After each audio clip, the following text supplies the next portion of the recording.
এই দেশের গণতন্ত্রের মানস কন্যা নামে খ্যাত এবং দীর্ঘদিনের প্রধানমন্ত্রী ছিলেন শেখ হাসিনা। তিনি আজকের পালিয়ে গেছেন কথাটা ভিন্ন, তিনি তার রিফিউজি হিসাবে ইন্ডিয়ায় আছেন। তিনি এই দেশের তার আত্মপক্ষ সমর্থন করে এই দেশে বিচারের মুখোমুখি হন। যদি নির্দোষ হন তাকে আমরা হাসি মুখে বরণ করবো এবং যদি দোষী হন তার বিচার আমরা দাবি করি, এই আশাবাদ ব্যক্ত রাখে। আমরা কোথাও পালাওন দেখি না এবং উনি এই রাষ্ট্রের প্রধান ছিলেন, ওনাকে আমরা সচেতন সম্মান করেছি। আমরা আজকের ওনাকে যতটা ঘৃণা করি ততটাই আবার সম্মান করতাম।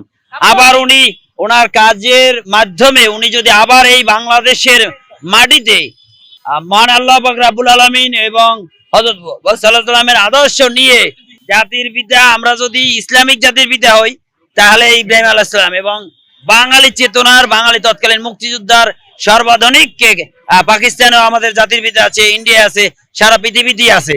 অতএব এ নিয়ে কোনো মন্তব্য করতে চাই না।